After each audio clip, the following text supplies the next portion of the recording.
Hello friends, welcome back to Chitra science hub.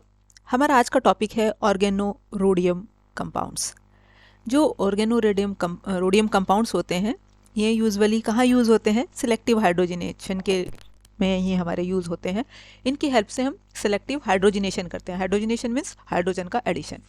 जो rhodium का complex इसमें यूज़ होता है वो है हमारा ट्रिस ट्राइफिनाइल फॉस्फीन क्लोरोरोडियम। ये इसका फॉर्मूला है। ये कॉम्प्लेक्स हमारा यूज़ होता है सिलेक्टिव हाइड्रोजनेशन में। और बनता कैसे है? By the reaction of rhodium chloride with excess of phenyl phosphine. Triphenyl phosphine excess में लेके जब हम रोडियम क्लोराइड का इसके साथ रिएक्शन कराते हैं तब हमारा ये रोडियम का कॉम्प्लेक्स तैयार होता है। अब ये जो हमारा रोडियम का कॉम्प्लेक्स है ये एफिशिएंट कैटलिस्ट है for homogeneous hydrogenation of non conjugated alkenes. Non conjugated alkenes के हाइड्रोजनेशन में, एल्कीन्स और एल्काइंस के हाइड्रोजनेशन के लिए इसका यूज़ होता है। और ये रिएक्शन ऑर्डिनरी टेम्परेचर और प्रेशर पे होता है और बेंजीन की प्रेजेंस में होता है। इसमें जो फंक्शनल ग्रुप हैं जैसे ऑक्सो है, साइनो है, नाइट्रो है, एजो है, ये रिड्यूस नहीं होते इस कंडीशन पे। जैसे कि हम इस एग्जांपल में देख रहे हैं कि इसमें ये इस वाले हमारे बॉन्ड पे हाइड्रोजनेशन हुआ, लेकिन जो ऑक्सो ग्रुप है वो एज इट इज़ है। तो ये जो फंक्शनल ग्रुप होते हैं ऑक्सो, साइनो, नाइट्रो, एजो, ये रिड्यूस नहीं होते इस कंडीशन में। केवल आपका क्या होगा, इसमें जो नॉन कॉन्जुगेटेड एल्कीन्स हैं उनका हाइड्रोजनेशन होगा। ये कुछ इसके सिलेक्टिव हाइड्रोजनेशन के कुछ एग्जांपल्स हैं। यहाँ इसमें हमारा यहाँ अनसेचुरेशन है तो एक हाइड्रोजन यहाँ ऐड हो जाएगा, एक हाइड्रोजन यहाँ ऐड हो जाएगा। अब इस रिएक्शन का मैकेनिज्म क्या है? रोडियम कॉम्प्लेक्स को हम डिसॉल्व करते हैं बेंजीन में और हाइड्रोजन गैस पास करते हैं उसके अंदर। उससे क्या होता है कि हमारा जो है ये जो हमारा अब तक अब ये इससे 6 कोऑर्डिनेटेड रोडियम का कॉम्प्लेक्स बन गया, जिनमें से आपकी 3 वैलेंसीज पे तो फॉस्फिन, ट्राइफिनाइल फॉस्फिन लगा हुआ है, एक पे क्लोरीन लगा हुआ, क्लोरो ग्रुप लगा हुआ है, और 2 साइड पे हमारा क्या है, हाइड्रोजन जुड़ गया। तो ये एक नीव ऑक्टाहेड्रल ऑर्गेनोमेटेलिक कंपाउंड बन गया रोडियम का, जिसके अंदर हमारा क्या है, मेटल और हाइड्रोजन का बॉन्ड प्रेजेंट है। 2 हमारे इस तरह के बॉन्ड इसमें मिल गए। This complex add on alkene molecule by displacing one of the triphenyl phosphine ligand to form a pi complex। इसमें क्या है, एक ट्राइफिनाइल फॉस्फीन की जगह एल्कीन हमारा जुड़ जाएगा।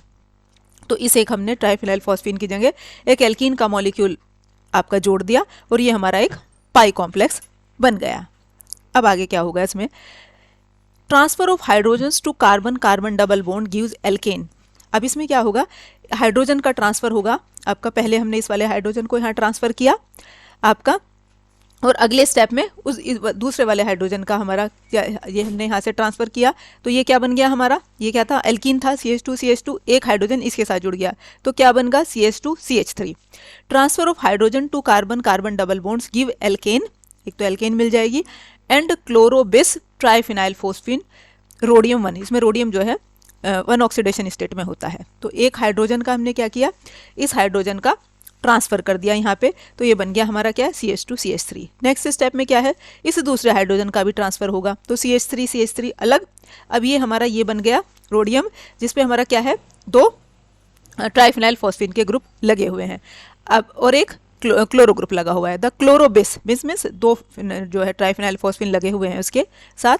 The chlorobis triphenyl phosphine rhodium 1 react with, वो किसके साथ रिएक्ट करेगा, ट्राइफिनाइल फॉस्फीन के साथ, और फिर से रीजनरेट हो जाएगा हमारा क्या, क्लोरो ट्राइफिनाइल फोस्फोनियम रोडियम 1 कॉम्प्लेक्स। मतलब जो हमारे अब बिस से क्या बन जाएगा, ये ट्रिस है वर्ड यहाँ पे, क्लोरोबिस से क्लोरोट्रिस बन गया, ये वर्ड यहाँ पे ट्रिस है।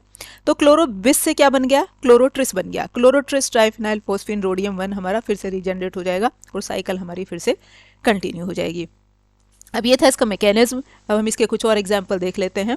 अब ये इसमें जो एक चीज़ और की, इसमें जब हाइड्रोजनेशन होता है तो सिस एडिशन होता है, मतलब दोनों जुड़ने वाले हाइड्रोजन एक ही साइड जुड़ते हैं। जैसे हम ये मैलिक में देख पा रहे हैं कि हमें जो है मीजो डाइड्यूटेरेटेड, चूँकि हमने हाइड्रोजन की जगह यहाँ ड्यूटेरियम लिया है तो मीजो डाइड्यूटेरेटेड सक्सिनिक एसिड हमें मिल गया। इसी तरह से यदि हम ट्रांसफेमेरिक का देखें तो इसमें चूँकि इसमें ये एक ही तरफ था तो मतलब सिस एडिशन होती है, दोनों जुड़ने वाले एक ही तरफ जुड़ते हैं, तो इस वजह से हमें इसमें जो है आपका ये वाली प्रोडक्ट मिल गई। अब इसमें चूंकि ये फिमेरिक जो है ट्रांसफॉर्म होती है, इसलिए हमें यहाँ पे आपका रेसिमिक मिक्सचर मिलेगा। अब ड्यूटेरेटेड प्रोडक्ट इसलिए ली चूँकि हमने हाइड्रोजन की जगह ड्यूटेरियम को यूज़ किया।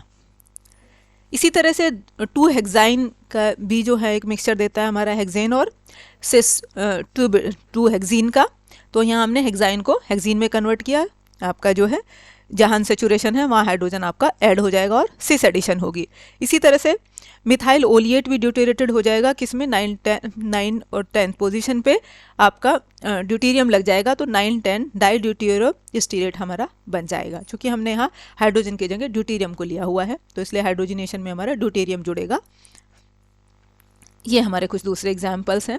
इसमें आपका जो है ड्यूटीरियम, चूँकि यहाँ भी हमने हाइड्रोजन की जगह ड्यूटीरियम लिया हुआ है, तो एक ड्यूटीरियम यहाँ जुड़ जाएगा, एक यहाँ जुड़ेगा, लेकिन दोनों जुड़ेंगे एक ही साइड, चूँकि सिस एडिशन होता है। इसी तरह से ये हमारे यहाँ अनसेचुरेशन है, यहाँ दोनों हाइड्रोजन जुड़ जाएंगे। ये हमारे 3 और एग्जाम्पल हैं। यहाँ भी हमारा क्या है, एक यहाँ जुड़ेगा, एक आपका हाइड्रोजन यहाँ जुड़ जाएगा। इसी तरह से हमारा जो है सिनेमल्डिहाइड से हम देख रहे हैं कि जो है स्टाइरिन बन रहा है, और बेंजोइल क्लोराइड से क्लोरोबेंजीन बन रहा है। तो जो है ये हमारा सेलेक्टिव हाइड्रोजनेशन में काम आता है, ये जो रोडियम का कॉम्प्लेक्स होता है। तो ये था हमारा आज का टॉपिक। Thank you.